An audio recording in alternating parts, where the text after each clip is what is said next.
local coffee, microbreweries and restaurants, which join visitors from around the world. And this weekend, an expected $35 million being brought into the local economy because it's race weekend. The NTT INDYCAR Series is back for the 28th Grand Prix of Portland.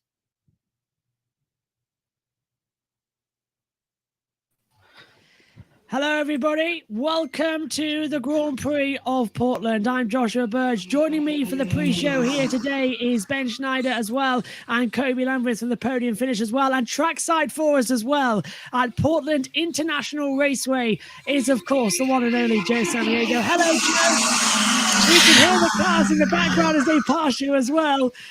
Morning. It's over there. You're just getting ready over there in Portland as well. How's it going over there? And is there any anticipation and added intensity as well to the championship battle between the top 7 with only 2 races to go? Big time intensity. Right now, the 2-seaters are giving some VIP guests a ride around Portland International Raceway. And overall, this is a very, very exciting weekend. You can feel the intensity in the air. Last time we were here, it was the start of a 3-race West Coast swing. This year, second to last race. And we saw already Scott McLaughlin drew the first strike, cut down his deficit to 53 points. So overall, I think a lot of people are very excited about this race, and there's a lot of speculation of what's going to happen in that first corner. We know IndyCar has made some changes. We'll get into that a little later. We know Scott McLaughlin will power in the front row, but you got everyone else behind him.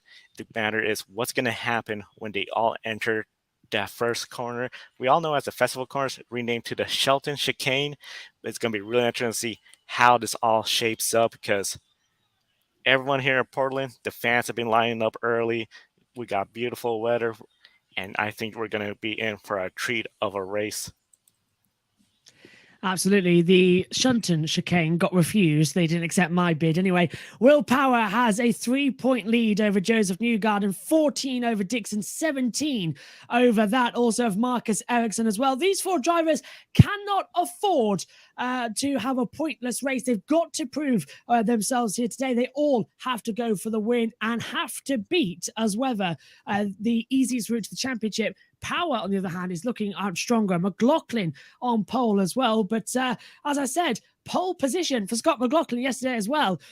Is there anybody as well can bounce back? It's him as well. And 53 points behind Will Power in the standings as well is Scott McLaughlin. But my question as we bring in now Ben and Kobe, is Scott McLaughlin the sleeper in this championship? Because he certainly surprised me.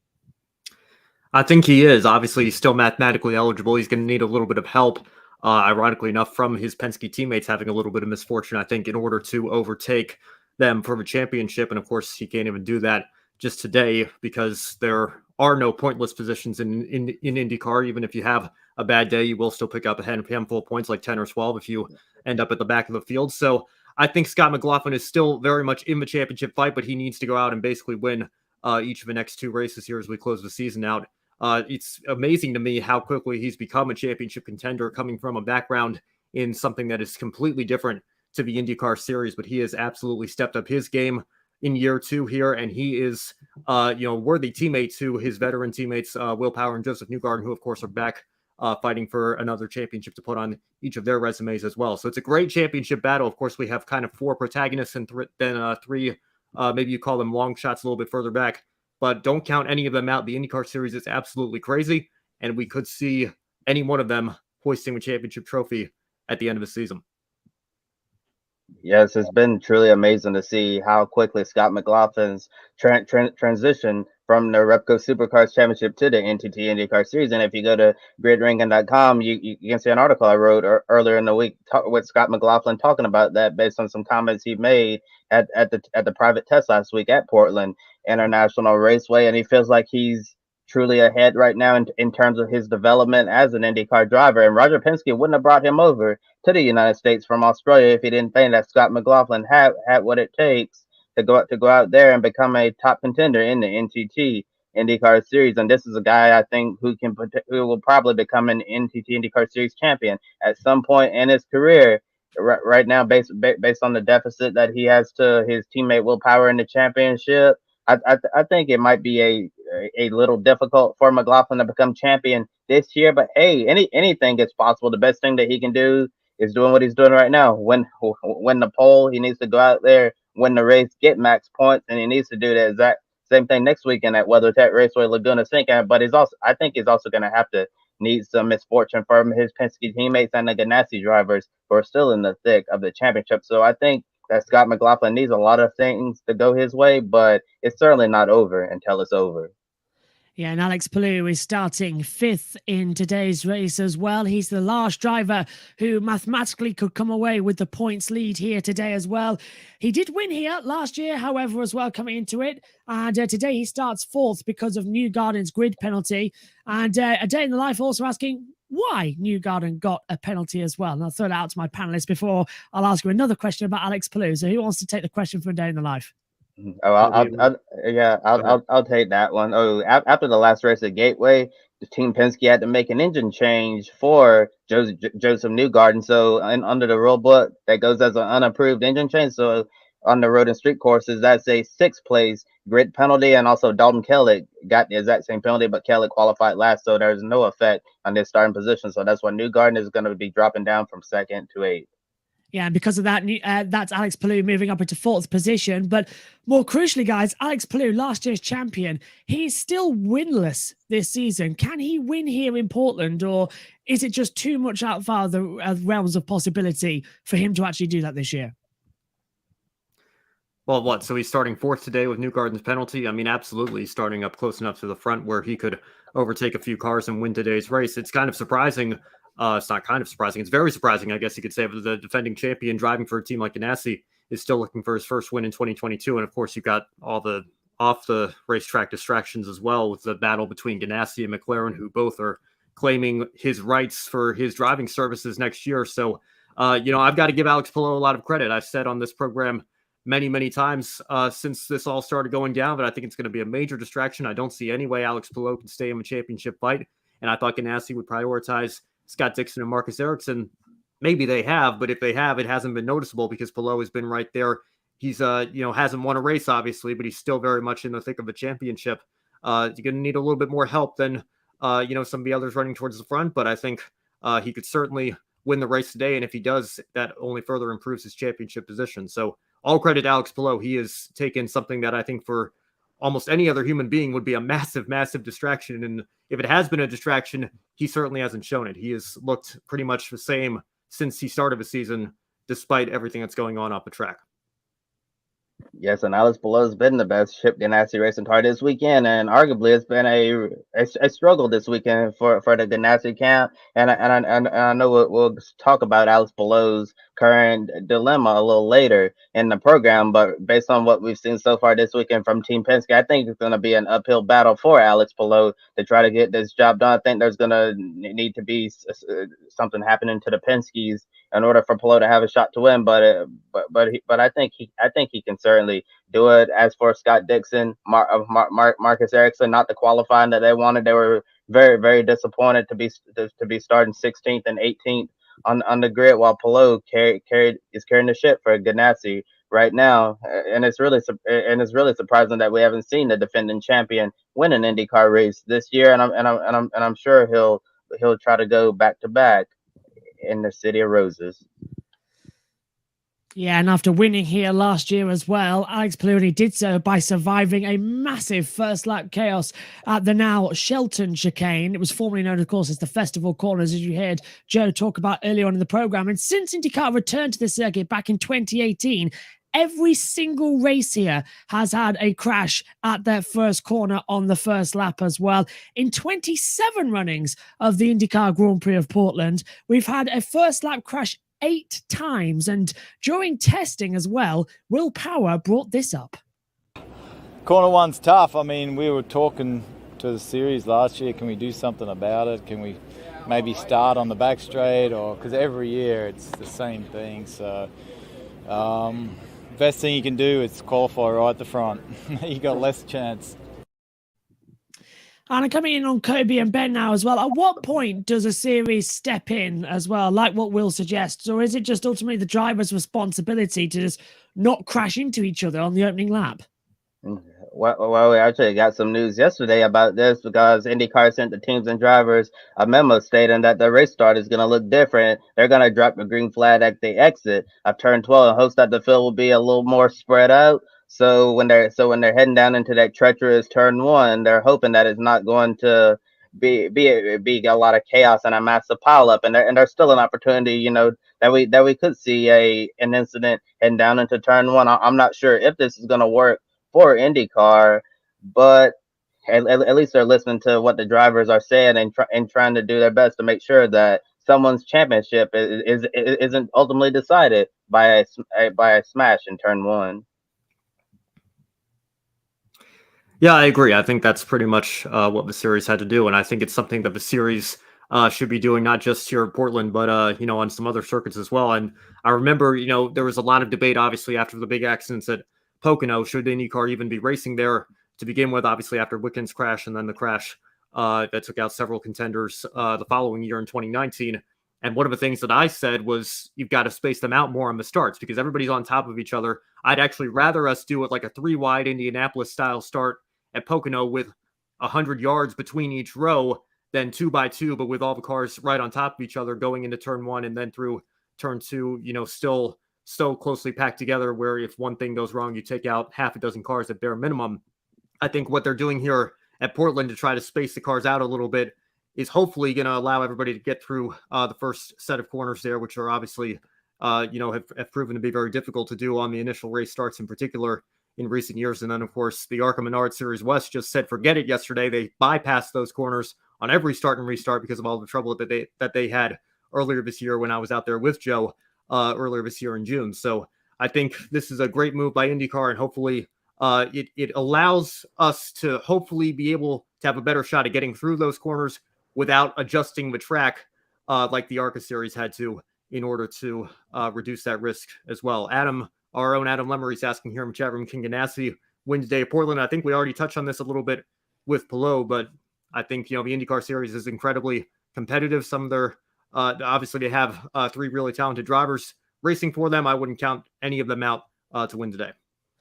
Absolutely not. Looks like there could certainly be a chance for a victory, but Penske's do look strong even in qualifying. And yes, we've got to remember Newgarden's penalty now. Only twice in the history of the Grand Prix of Portland has the race been rain affected. That was back in 1997 and in 2001. That was back when the race used to be held during the Rose Festival back in June. But of course, that, as we might have mentioned Ben earlier on, mentioning that that occupying slot now in June is taken up by NASCAR at this circuit. But this is the weather this weekend as well. It's bright sunshine, 0 chance of rain, 53% humidity, 4-mile-per-hour wind speed. That's 77 Fahrenheit. 25 degree as well temperature. Beautiful and sunny, and should be quite an interesting race as well. Now, we've covered the 5 drivers that can leave here with the championship lead, but we have missed one, and that is perhaps one of the most exciting we've seen, and that is Pato O'Ward. He'll need drivers ahead of him to have bad luck throughout this race as well, and O'Ward needs to lead the most laps. But on Friday in practice, he got into a crash, qualifying 5th after Newgarden's penalty. And my question as well, to bring back in the guys here with Ben and Kobe, is O'Ward at a big disadvantage being the only McLaren as well, and didn't run well here last year when he finished in 14th position? I think a little bit, and I think it's also because, like you said, Josh, he doesn't have wingman in a couple of his teammates like the Penske and Ganassi drivers do. So I think it is a little bit of a disadvantage for O'Ward, but obviously he's a very talented young driver, and he's going to have a good car underneath him. So if anybody can make the most of it, you see there in the championship, he is the furthest back and the biggest long shot among the long shots, but he's got 3 Ganassis and 3 Penskes to deal with in fighting for the championship. So they can all maybe try to work together or give the driver with the best position the best shot, whereas Pato O'Ward is completely by himself here. So who knows? Or maybe you could look at it and maybe turn it around to make it be an advantage rather than a disadvantage, because the other 2 sets of 3 teammates might be fighting each other. Maybe O'Ward can be given full priority from McLaren. We'll see how it turns out. I could see it going either way, honestly. But I think Pato O'Ward is a very talented driver. I could see him overcoming it, even if it does become a disadvantage for him. Yeah, I totally agree with everything you said, Ben, and just kind of like Scott McLaughlin, I think Pato O'Ward is really going to need a lot of drivers ahead of him in the championship to run into issues. But at the very least, Pato can try to improve his championship position in the 2022 season on a high note. So McLaren can continue building their nose, making this team stronger heading into 2023. Paddles looked strong this weekend, despite what happened on Friday in practice, and I believe it can be a very good points day for them, despite not being able to get anything done last year. Josh, you want to follow up on that, or do you want to go into the next? I'll follow up a little bit on it as well before you take over the other segment as well. I think O'Ward as well, starting where he is as well. The worry is as well, we talk about that first corner and the shunt that could happen as well. Even starting from the back of turn 12, it's not really filling me with a lot of confidence that we're going to see safety as well through that first couple of corners. Big accidents always happen there, even without normal standing starts as well, or not standing, normal rolling starts. So I think O'Ward's going to have to keep his nose clean, keep out of trouble, be very optimistic with the strategy. And I think he's got a shot of getting some good points today if he can keep his nose clean. But that McLaren isn't great when held up by other cars, especially on road courses. In ovals, it's brilliant. It's one of the best out there. Road courses, the McLaren struggles. Well, speaking of McLaren, let's go into a situation we've been following very closely here at the Grid Network and within the motorsport community. Over the race weekend, Jenna Fryer from the Associated Press reported a new development in the Alex Palou contract saga. She says that McLaren is now willing to pay Chip Ganassi Racing a large sum of money to buy out Palou's contract. This update comes as both sides continue a legal fight in the courts for Palou's driving services next season. So, Kobe, we'll go to you first here. Would a contract buyout be the best way to resolve this conflict? Oh, absolutely, Ben. Nobody wants to be in court. Nobody wants to be fighting this out the ugly way. I think this situation, has gone on long enough, and the best way to get out of it as soon as possible is for Chip Ganassi, Zach Brown to come to an agreement. Be like Zach Brown to be like, Chip, what's the number you want? Write the check. Here you go. And then here's Palou, and he can be a McLaren driver in 2023. So I absolutely think that this would be the best way to solve this issue, and for Palou's sake, they'll be really good for him, because for a while now it seemed like that he might be on the outside looking in with the driver market moving. I think this would be the best thing for both sides. And interestingly enough, during the Friday practice session, when I was watching that on Peacock, the NBC Sports booth, I can't remember exactly which announcer said it, but they suggested that this might end up in an NBA style trade where theoretically Chip Ganassi Racing would trade Alex Palou to McLaren SP, and in return Chip Ganassi Racing would get back one of its old drivers, Felix Rosenqvist, who's reportedly exploring some opportunities to stay in IndyCar instead of moving over to that McLaren formerly E program. So I think it will be very interesting if we see an NBA style trade where you trade Palou in cash considerations for Felix Rosenqvist to return to his old seat. Yeah, it's a classic Zach Brown move, isn't it, as well? He seems to be getting all the pies together, and then he doesn't know where to put them all in his fridge as well, because we had this ludicrous situation with Oscar Piastri sorted out finally, that McLaren had the valid contract, so he's driving there next year. But Colton Herta now isn't a McLaren driver anymore. That contract talk seems to have gone, and now it looks like Herta's going to be moving into AlphaTauri, so he's leaving IndyCar, which is a shock to everybody. And now we've got this strange situation where Zach Brown has said, okay, we'll buy Alex Palou out of his contract for next year, and you might get Rosenqvist back as well, instead of going over to Formula E. So McLaren have got barely any Formula E drivers. They've got their F1 sorted out, but now they need to sort out where everybody else fits into all this as well. It's an utter mess. And I think I'd love to know where Zach Brown is getting all of his money from, considering that 2 years ago, McLaren was selling old cars, old Formula 1 racing cars, to try and stay ahead of this pandemic as well, and the credit crunch that the world is now facing. Where has he found all this money from? I don't know, because there's no big sponsor coming as well. So it's really bizarre. And I think if there's one man who might like a courtroom at the moment, it's certainly not Johnny Depp. It's Zach Brown as well. He prefers the courtroom as well to settle these debates. I would love it if he put his hand in his pocket and paid out, but I just don't see it happening, because I don't think McLaren had that kind of money lying around for an IndyCar team when their main priority is and always has been Formula One. Yeah, I think Zach Brown's been acquiring drivers like Thanos was acquiring the Infinity Stones here. It just seems like big name after big name. He's been claiming them, and obviously we've seen a similar situation with Piastri and Alpine here in Formula One. I understand we have a comment in the chat room on that note from one of our regulars, Day in My Life. Good to see you. Will O'Ward get along with Rossi and maybe Palou? Guys, if either of you want to take that question. I think O'Ward will get along with Palou. I don't think he'll get along with Rossi. They've clashed a bit too many times this season. Oh, well, that's really interesting, Josh, because I actually had the opposite view. Yeah, I had the opposite view on that. I thought O'Ward would get along better with Rossi, but in the media, O'Ward's made some comments about Palou that's a kind of snarky, which makes me think, that maybe those two don't get along. I don't know that for sure, but I wonder if there was some bitterness with Pato O'Ward wanting to try to get a spot into Formula One, and at the time, when the Palou contract saga started, it seemed like that Palou was going to jump Pato O'Ward in terms of Formula One. So I don't know, but it'll certainly be an interesting group of drivers at Aaron McLaren SP next season, all different personalities. If it is O'Ward, Rossi, and Palou, and taking those 3 seats. We found what Joe can do at Portland, get his info on these McLaren driver shenanigans as well. That's a Joe, task for you after the race.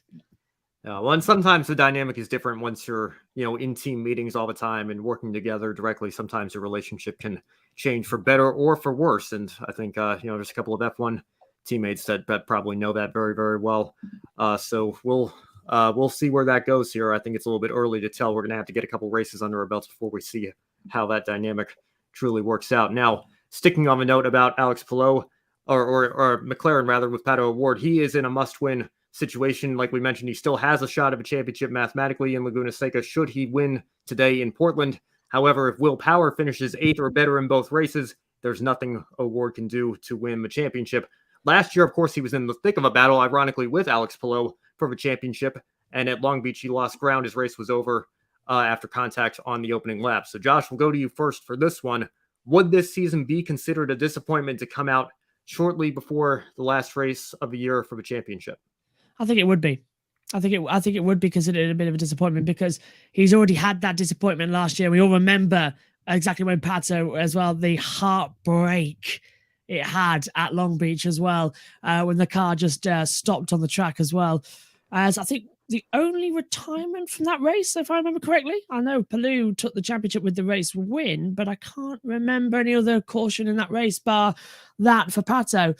So, yeah, I think he's definitely not going to be happy. He's not happy with the way that McLaren have treated him this year as well, because they gave him an Formula One test. Now he's staying in IndyCar.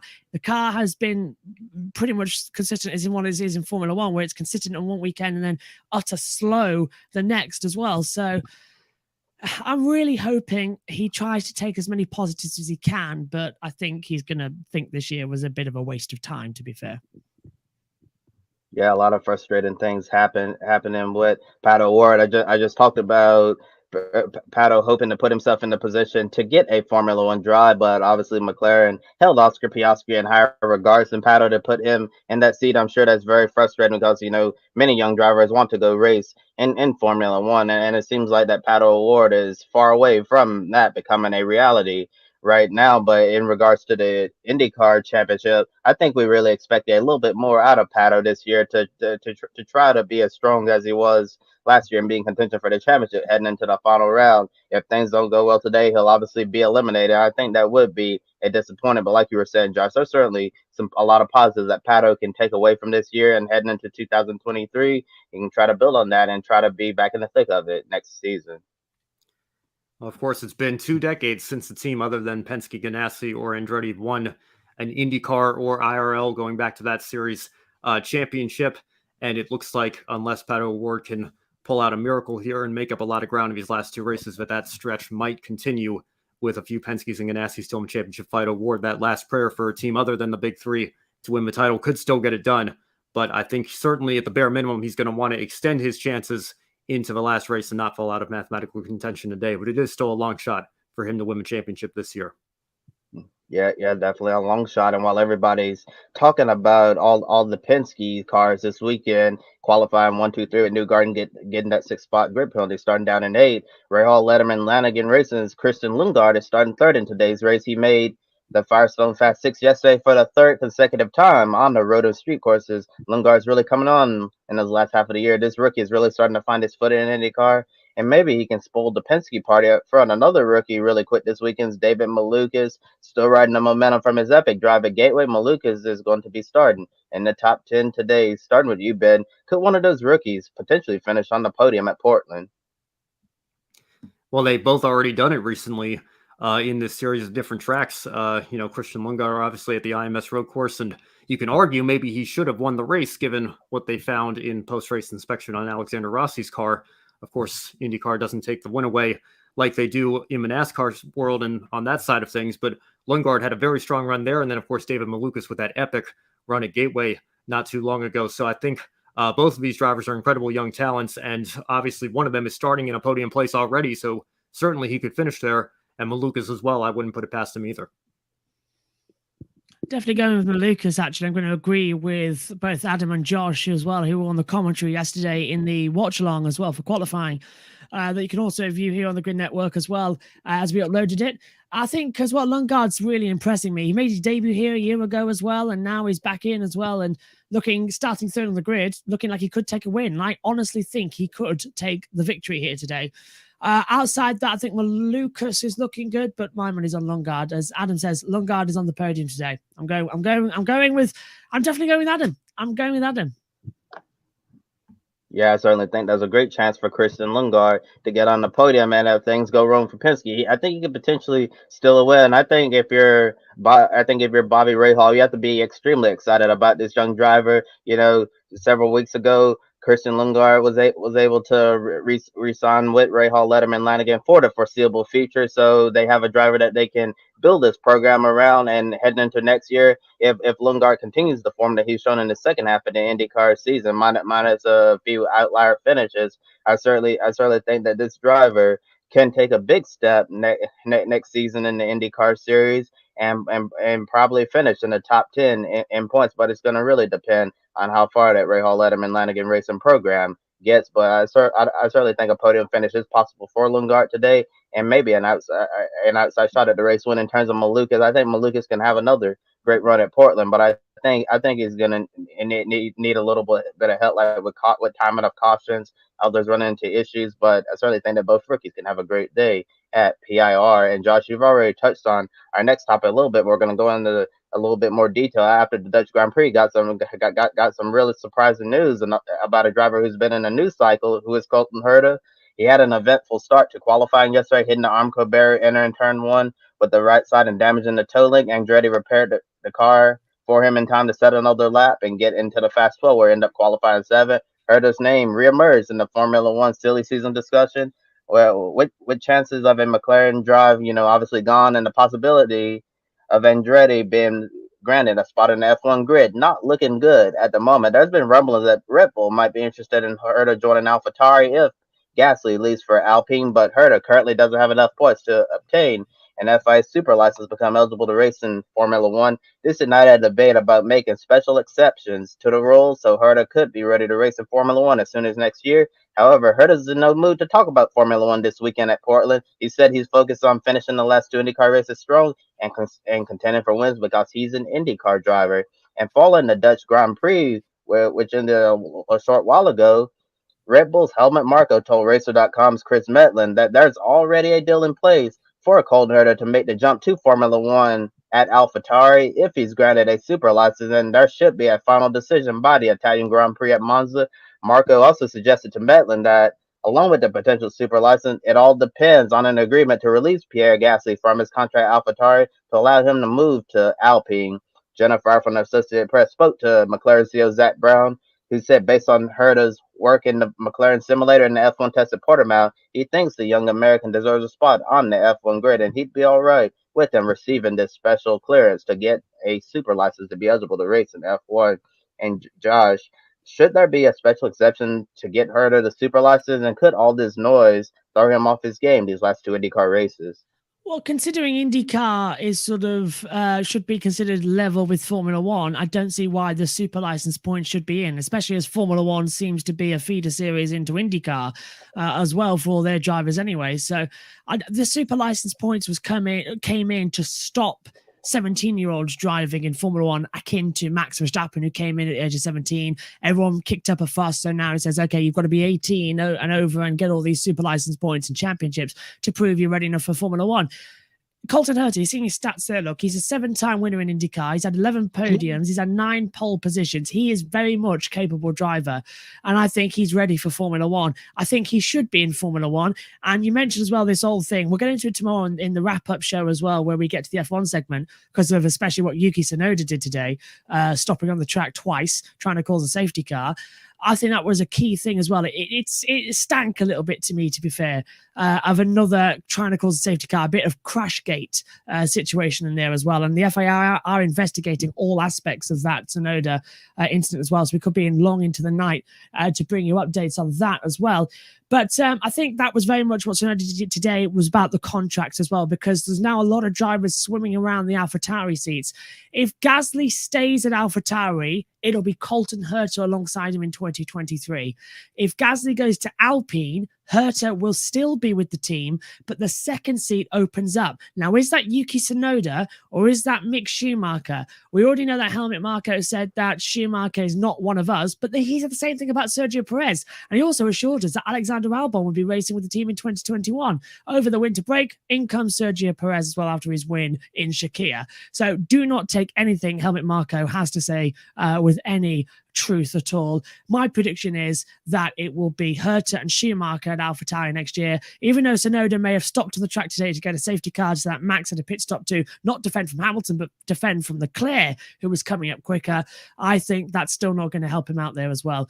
And Adenli says, I don't like the exemption. Sean Galal will enter the chat room for F1 exemption. Sean Galal caused a lot more accidents than Colton Herta has. I can tell you that right now as well. Anyway, I'll let Ben answer the question as well, because I've rambled a bit too much about that. It's got me today, that Tsunoda thing. It was too dangerous. Well, and Josh, I got to be careful not to ramble too, and I've got to make sure I try to stay objective here because, I'm an American who largely got into Formula One because Alexander Rossi made his 5 starts with Manor in 2015, and that's the one thing that's been missing with this, amazing boom that the sport has been experiencing here in the States. The one thing that we still need is an American driver representing the country on the grid. And Colton Herta, I think, is one of the best candidates, probably one of the best 2 candidates, along with Logan Sargent. Day of My Life says, I don't like the exemption because, then everybody's going to ask for one. But I think, there needs to be a medium between what the FIA have. And I know we were just discussing this on the Encore show a couple of weeks ago with NASCAR maybe being a little bit too lenient. I think drivers should largely be considered on a case-by-case basis, maybe have some sort of point system in place to make sure we're not allowing nobodies a chance to just buy a spot on the F1 grid without proving themselves first.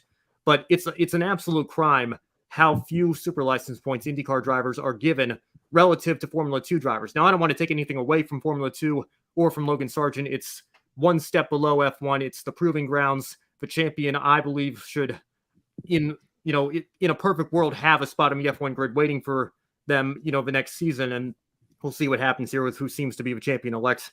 Felipe Drugovich. I know Josh will talk a little bit about that tomorrow as well on the Encore show when we get to that side of things. But it just makes very little sense to me that when you consider who you're racing in Formula 2, you're racing teenagers and early 20-somethings who are all trying to do the same thing, trying to prove themselves, trying to get a seat in Formula 1 that don't have nearly as much experience as veterans in other series around the world.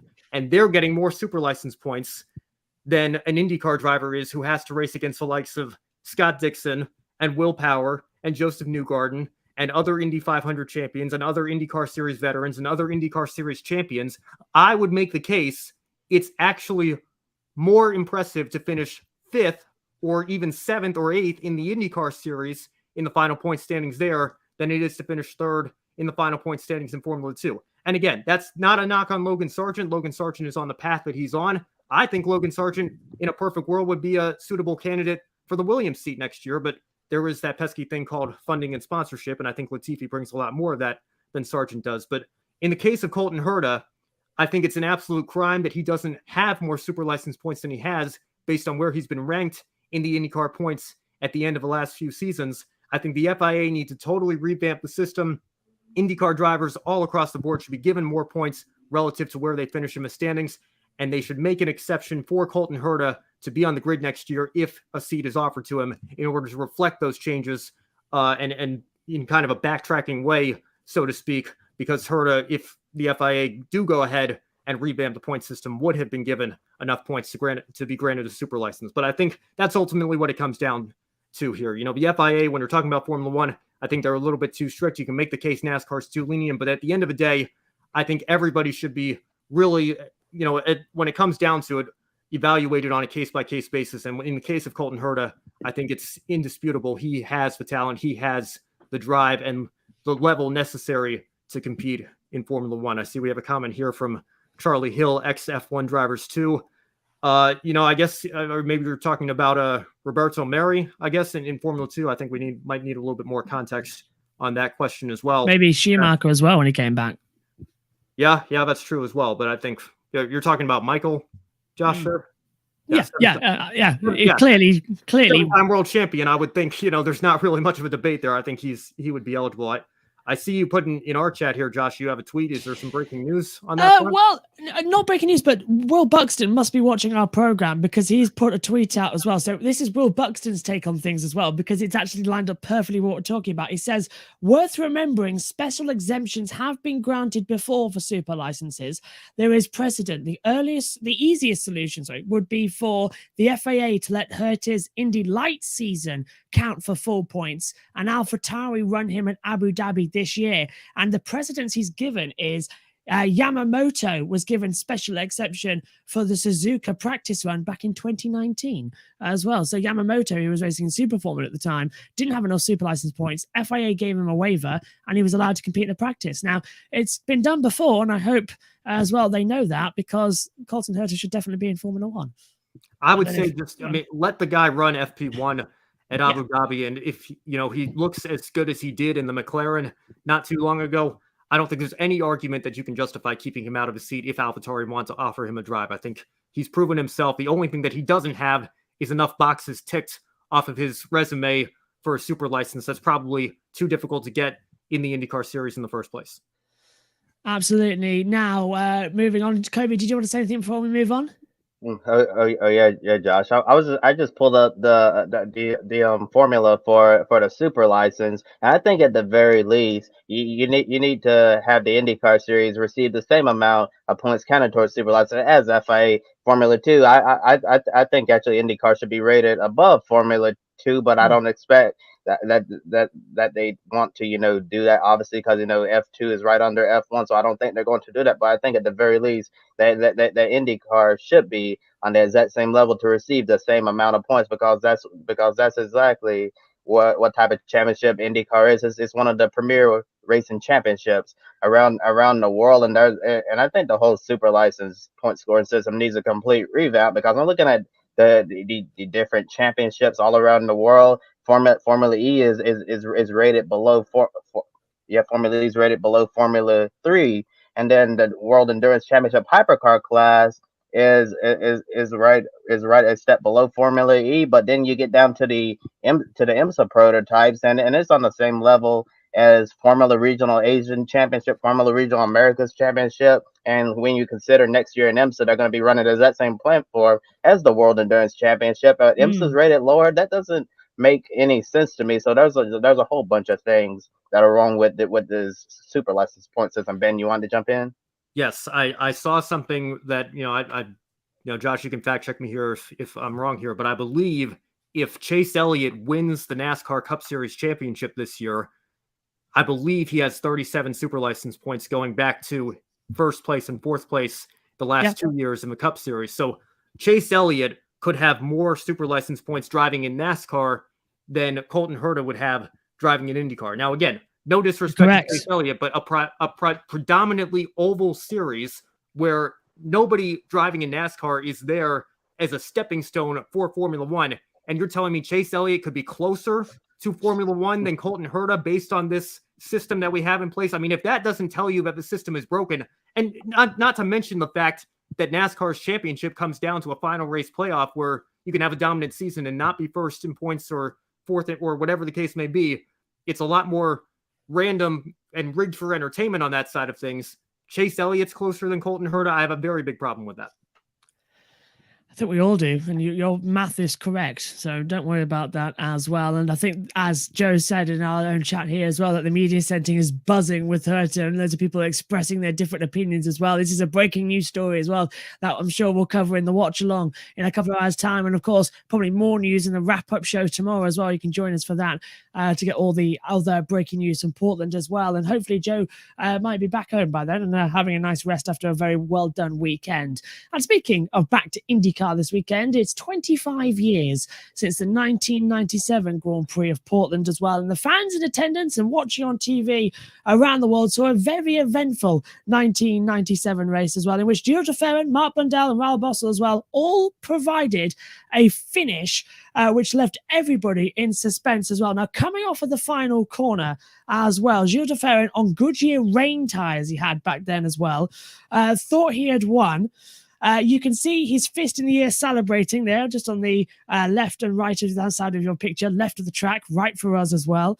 But it was Mark Blundell earning his first ever kart/IndyCar win for the Park West Racing team. Now, it still holds the record for the closest finish in IndyCar on a road course. And also, Portland has the second closest road course finish when Mario Andretti beat Michael Andretti as well. That's something you don't see every day.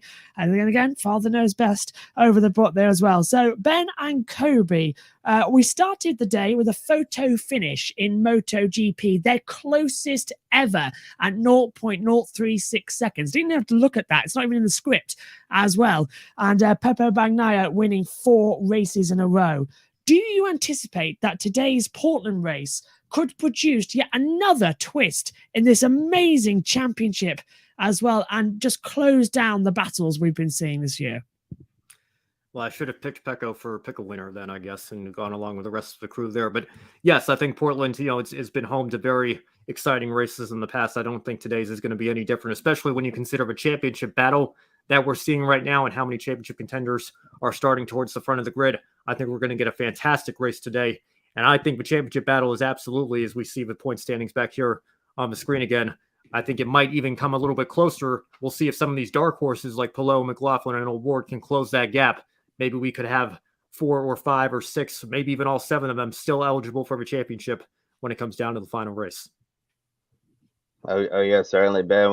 That would be so incredible if we have that many drivers still mathematically eligible to win the IndyCar Championship when we go to Laguna Seca next weekend. It's certainly been quite an incredible 2022 season for the NTT INDYCAR Series, and this is something that you can't really say about a lot of racing series around the world. When you get down to the nitty gritty like this, you have that many drivers who can still go out there and win the championship. It just says the thing. It says a lot of things about the competition in IndyCar. It's extremely competitive, and this is exactly why you see interest all around the world for drivers who want to come race in this championship. Well, in other series, it really depends on what type of car you get in. But in this series, yeah, you still need to be in a top car, but it becomes certainly a lot easier to go out there and compete for a title year after year in the NTT INDYCAR Series. And got a question there from Adam Limery saying, can Will Power keep the points lead after Portland, based on how Team Penske's doing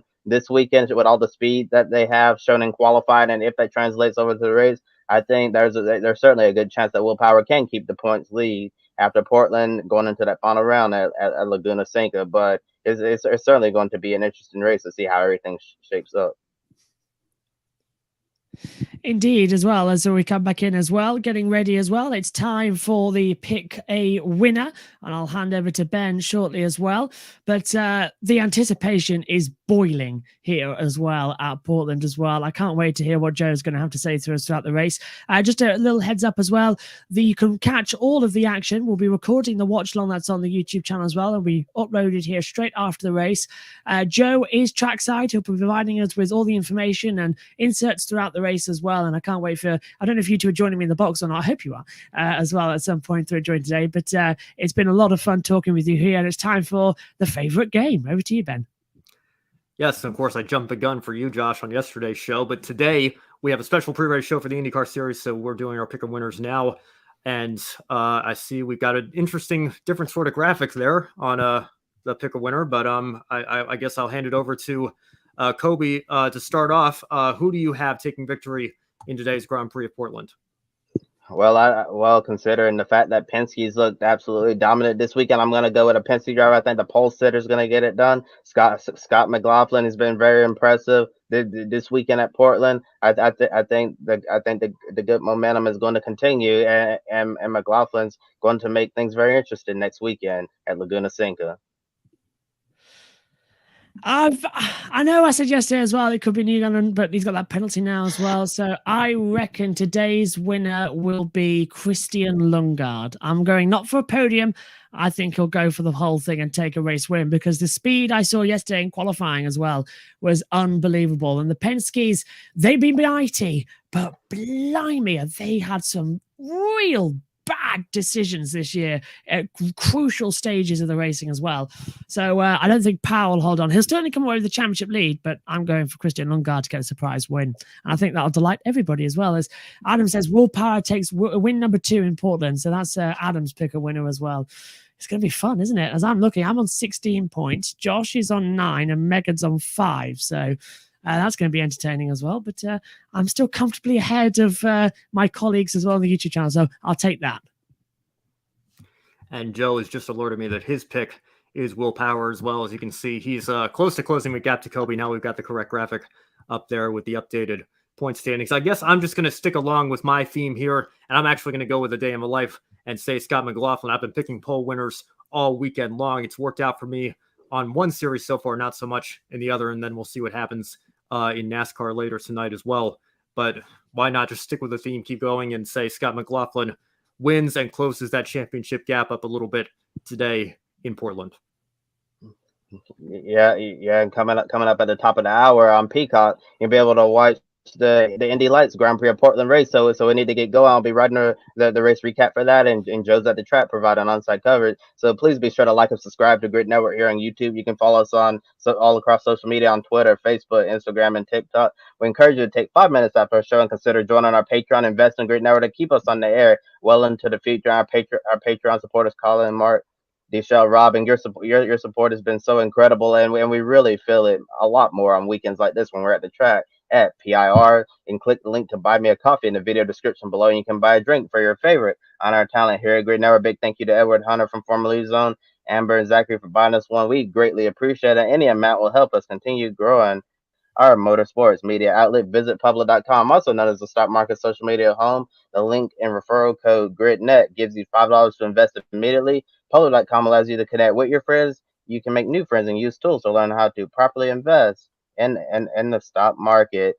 Be sure to check out our website, gridranking.com, for new articles, including race recaps of the upcoming Indy Lights race and the big show, IndyCar, to close the racing weekend. Head over to Josh's YouTube channel for the Portland watch along later today. Hear Josh and other members of Grid Network call the race live, a nice alternative from your traditional broadcast. Grid Live wrap-up will take place tomorrow on Labor Day at noon Eastern, because the NASCAR Cup Series sold them $500 in raceways ending late tonight on the East Coast. Then Grid Live Encore later on Monday night, with a full recap of Formula 2 and Formula 3 at Zandvoort, Indy Lights, and ARCA West at Portland, ARC Action at the DeQuan State Fairgrounds on the dirt, and NASCAR Xfinity at Darlington. What a wild finish that was last night. Really, really crazy stuff. And for Joe Samniego, who'll continue bringing you content from PIR, Ben Snyder and Joshua Birch, I'm Kobe Lambert from the Podium Finish. Thank you all for watching. Enjoy the Grand Prix of Portland. Here's one final look at the starting lineup. So on pole position, it's Scott McLaughlin as well. Alongside him on the front row of the grid, Will Power as well. An all Penske front row lineup. The second row of the grid, Christian Lundgaard starts in third position. Alex Palou starting from fourth as well, trying to hunt him down again to get his first win of the season. He won here last year. The third row of the grid is an all-McLaren affair. Pato O'Ward starts in fifth position. Felix Rosenquist is sixth on the grid as well. Be watching for them at the start of the race. The fourth row of the grid sees Colton Herta. Joseph Newgarden starts eighth with that sixth position penalty. He qualified second, making it a Penske 1-2-3 in qualifying. The fifth row of the grid sees Alexander Rossi starting ninth with David Malukas starting in 10th position as well. Malukas is our top pick to see if he can get onto the podium. My pick for pick a winner, of course, is Christian Lundgaard. Then on the sixth row of the grid, Graham Rahal starts 11th with Venus VK in 12th position as well. On row 7, starting 13th is Kyle Kirkwood. Callum Ilott as well, down in 14th position in the 77 JHR sponsored car as well. Let's see what he can do. He's very quick on road courses. Romain Grosjean, the Phoenix, starts 15th on row 8 alongside Scott Dixon. A horrible qualifying for him, going for championship number 7. He's got a lot of work to do out here today. The ninth row of the grid sees Jack Harvey starting 17th. Marcus Ericsson in a livery very similar to that of Scott Dixon starts in 18th position. Don't forget that they're looking the same, so you don't get confused. The 10th row of the grid sees Simon Pagenaud starting 19th. Connor Daly starts 20th as well. And watch out for Pagenaud to move up the field as he has done in several road course races this year.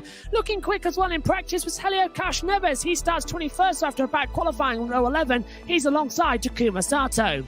The 12th row of the grid sees Jimmy Johnson, unusually starting this far back on a road course along with Devlin Di Francesco in 24th position. Watch out for the new Carvana logo in the 48. On the 13th row of the grid sees Dalton Kellett starting last in 25th position.